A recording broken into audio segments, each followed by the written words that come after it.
Alright, well, that's with the free world done. Ties with the OFN.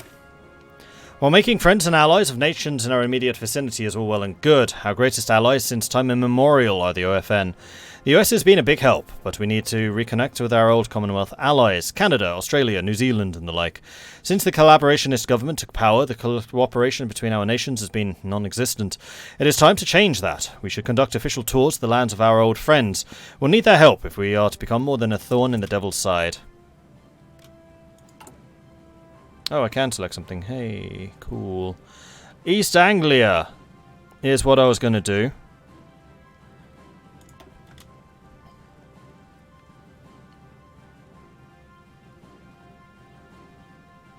Okay.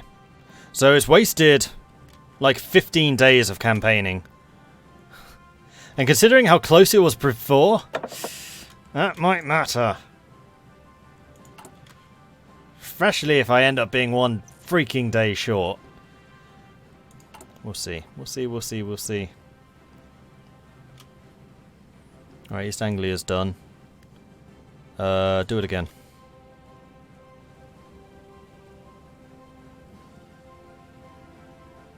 Thankfully our campaigning only takes 4 days.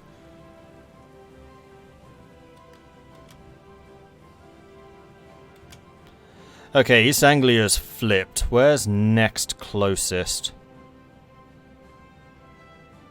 East Midlands. We're only 1% behind there. And then Lancashire.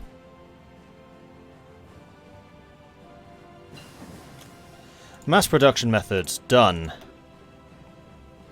So next work on early industrial robotics.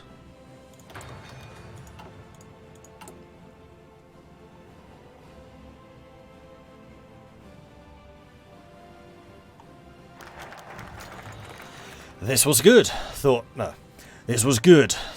St. John Stivas as he slurped up his milkshake. You could get these things everywhere in New York City. An entire meal of a sandwich, fries and shake for only a few minutes. And for such a low price. There ought to be a location like this in London soon, he thought. Perhaps every town in... Mr. Stivas, asked the Caribbean diplomat, you seem to have drifted off a bit there. Is the OFN still well liked in London? Certainly, Stivas said, remembering he was an informal lunch during a conference with OFN members. The government is very keen on the OFN. It's really a matter of your being keen on us. We'll see what Her Majesty thinks about this, chuckled the Canadian Minister of Foreign Affairs. Do you suppose we could put some of our forces in your country? We could run anti-submarine patrols to keep the Nazis bottled up in the North Sea. I'm sure Jellicoe would accept that. I'd have to see, but I think we could use some OFN units in England. Possibly including missiles, asked the eager Secretary of State. There are certain economic obligations the US would like to discuss that come with membership. Stevens looked at his burger again. Maybe it wasn't exactly best in quality after all, now that he thought about it. But it's better than starving. OFN influence will increase by a massive amount. To the Sphere. The East Asia Coast Prosperity Sphere, or simply the Sphere, is one of the world's foremost military and political alliances. The Japan-centered pact may find it difficult to trust a nation who was once allied to the Germans and is now courting the United States, so it is necessary that England's first establish cordial relations with the Japanese. We can find a few dignitaries that have the Prime Minister make a visit to Tokyo to make the appropriate gestures. However, if relations are established with the Japanese, the United States and the rest of the OFN will likely be angered. Tensions will run high between the two alliances. And if England is to find a friend amongst them, it must toe this line carefully. Alright, Lancashire. And then after Lancashire is done, Somerset.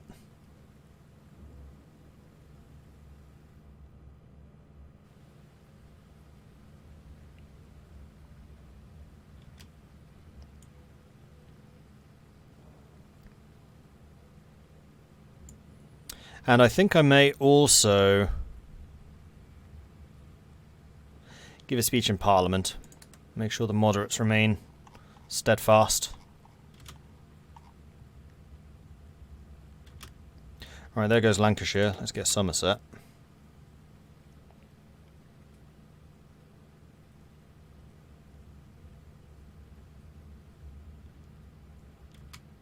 And we can probably pay off a bunch more debts. Yes, we can. We're getting very close to having our GDP being bigger than the debt itself, which would be awesome. That would be very, very, very nice indeed.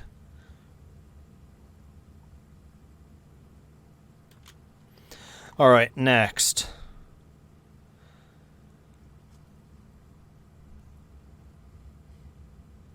East Anglia again.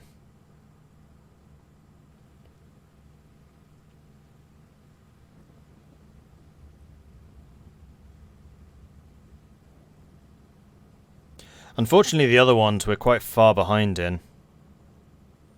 They're going for the East Midlands, so we probably want to try and block that. Now we've got 1, 2, 3, 4, 5, 6, 7, 8. They've got 1, 2, 3, 4, 5, 6, 7, 8. So what's going to be the swing state? Somerset. Huzzah! Let's just keep chasing down the places where we were already winning. We've enjoyed friendly relations with Scotland in our past. They were the ones who sent us firearms when nobody else would, who gave us refuge when there was none. Oh no, no, not now, not now, not now! So we could just leave them alone as a favour. But there are many other reasons to push for a union, so we may call ourselves the UK again. Certainly. However, there are more practical ones than a simple ego boost. Many in Scotland want a union back, and a union would provide Scotland with an high degree of security, something Scotland wishes for desperately. And there are simple economic benefits to a free and unrestricted trade between us. We will give the Scots a fair offer. Every freedom, every benefit, every advantage they have, they can keep. We will not seek to enforce an hierarchy like we've done in the past. Our democratic system is open to all, and Scottish can see that they will not suffer any hardships if they join up with us. Though if they don't see reason, we'll not hesitate to bring them to their senses. 38 days until election. Great time to invade your neighbours. Yeah, tell me about it, not to mention blocking the focus tree. Yeah, that's just lost us this war. Sorry, this election. It's over. Because we're not going to get a democratic England now.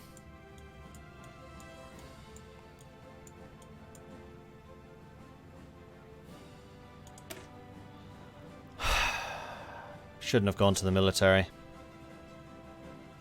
That was a trap. We have successfully consolidated our power in England, and it is time to move on to greener pastures. One of the hurdles we must jump before unifying Britain is Scotland. Unlike our forefathers 300 years ago, this Scotland is prepared for invasion since its inception. Since the end of the last Great War, a rivalry has developed between us. Now the collaborators and their allies have been disposed of, we can again talk of unification. It's all because we raised taxes, so we started to remilitarize. Exactly! Chat!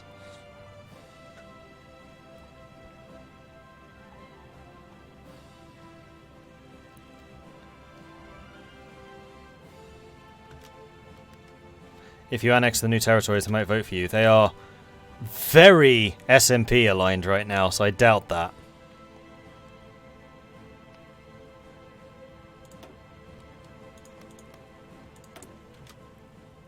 Yeah, 70% SNP.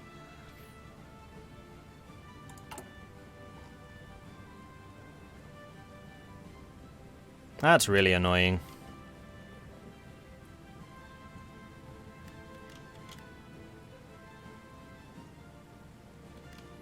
Hello? Oh, I can. Whoops. No, pause. Pause!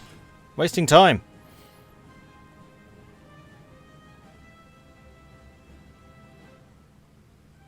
I think I need to... Okay, you're going after Lancashire, so we kind of need to secure Lancashire against you.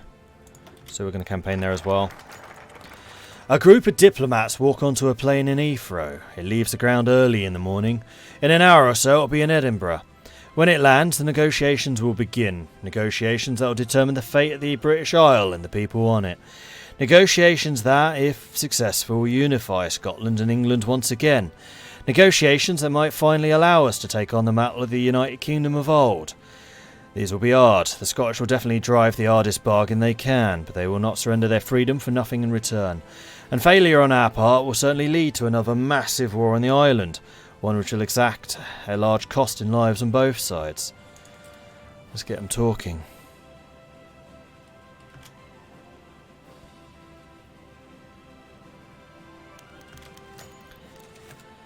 The plane returns early, and the people inside are dreading what they must report to London, but it's already common knowledge at this point, and both Scotland and England know it. The negotiations have failed. In fact, they never even began.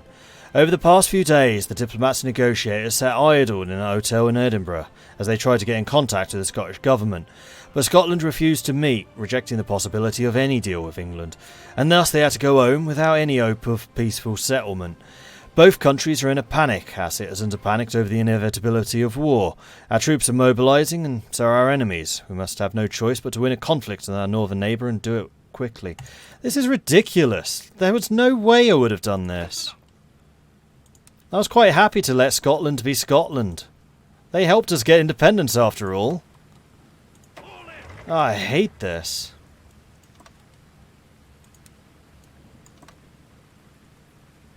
No.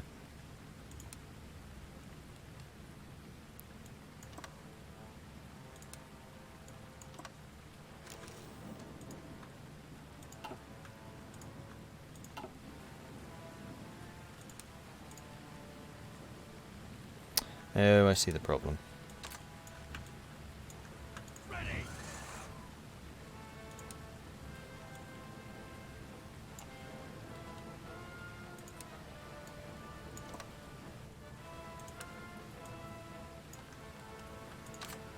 There we go.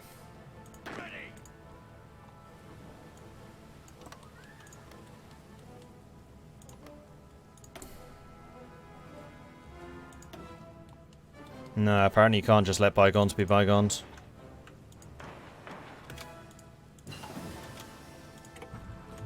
To war by Jingo. Yeah. Yeah. Right. Well, clearly we're going to need more industry. No, we're already maxed out on that. Then 68. We can get more modern guns.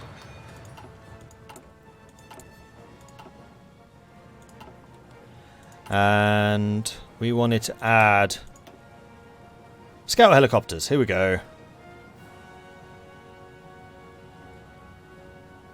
Which gives you a movement buff everywhere.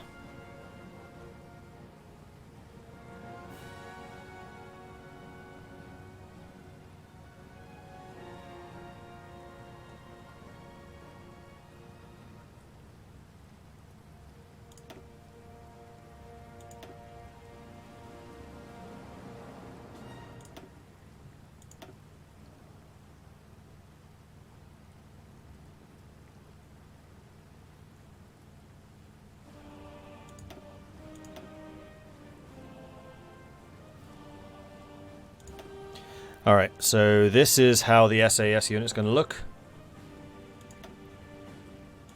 Don't want to add those support units just yet, I don't think. Makes them rather more expensive, but so it goes. Then you've got MBT recon, which is fine. I think the infantry divisions want to have scout helicopter recon.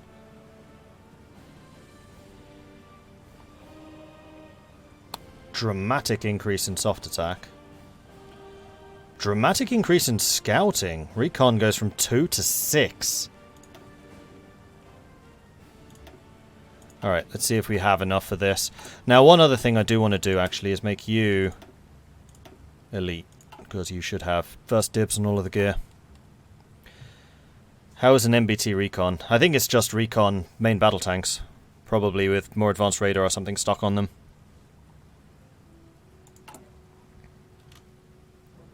Invading Scotland during an election. This is so ridiculous.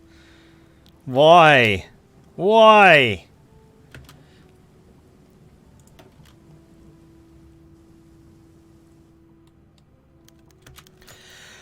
Doctrinal debate. Destruction from within is the best plan, says the Special Forces man. Scotland's got a decent number of people who would be ideologically agreeable with us. We give them some guns, some explosives, and let them go at it. The nation will crumble in a week. I disagree, says the army man. The only way anyone wins a war is a straight smash through the enemy lines. We'll have a quick Scottish collapse after that. We only need to prepare ourselves to attack through mountains. An attack must be done, but we're thinking of the wrong place, says the Navy man. Scapa Flow is their major Navy base, and it's in the north. If we take it in a quick operation, we can knock out their most terrifying arm, and there's a second front on them as well. The debate goes on, but England must have a plan. So who do we prefer? Special Forces infiltration, frontal army assault, or naval raiding?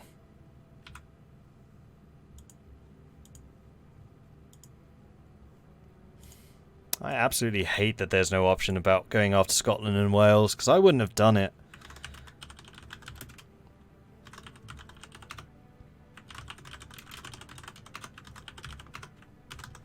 Alright, here is your vote. I'm just going to make this a 1 minuter, and go. Vote, vote, vote. Is no war an option? Apparently not.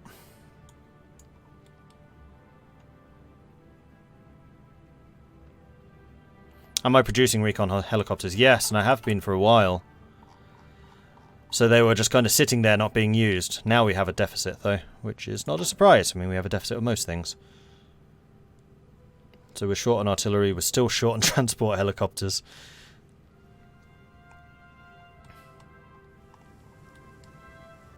So the SAS is still in training. We won't have them for a while yet.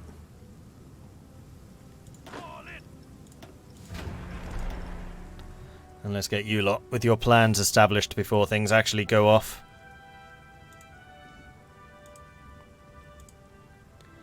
So how's this vote looking? Navy! Interesting. So the Navy came in last, with the Army in second, and then Special Forces did take the lead. And considering our recent focus on Special Forces, that doesn't surprise me, because we have been trying to build those up.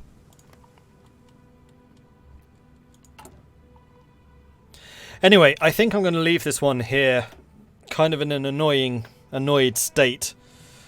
Not only did we not get the election, but we're also declaring war on somebody that I would not in a million years have declared war on, so I'm kind of annoyed by this playthrough now. So, on that note, I'm going to say thank you very much for watching. I do hope you are enjoying this. If you are, be sure to hit that follow button so you get notifications when we're live again in the future. If you've really enjoyed this, then do consider subscribing. Helps the channel out, lets me do more of this kind of content. If you want to support the channel other ways, check out the Patreon, which you can find at patreon.com/MordredViking. I do have a YouTube channel, which you can find at youtube.com/MordredViking, and a Discord, which you can find at the Discord link as well. I will be back again in 1 hour, so 10 PM this evening. We are going to be doing Baldur's Gate 3.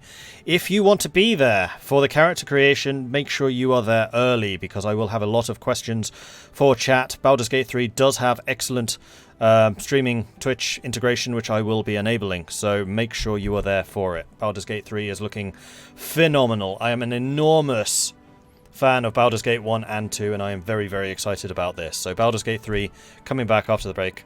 Hey, Vorax Kitty, how are you? And then we will be doing that, so hope you'll join me for it. We are going to go and see who to host right now, and I think No CB Cast is definitely the one we are going to go and host. So head on over to No CB Cast, say hello from Mordred Viking. They are a podcast about everything Paradox. They're a great group of people, and I really hope you support them. So head on over there. If you enjoy what you are seeing and hearing, then make sure to hit the follow button on their channel as well. If you would be so kind, I'd love to see their chat lit up with a Viking raid, which you can do just like copy and paste Viking raid. Or if you are a subscriber here and have access to our wonderful emotes, then you can do it with that one as well. Anyway, we'll be back 10 o'clock PM, 1 hour from now, for Baldur's Gate 3. Until then, goodbye.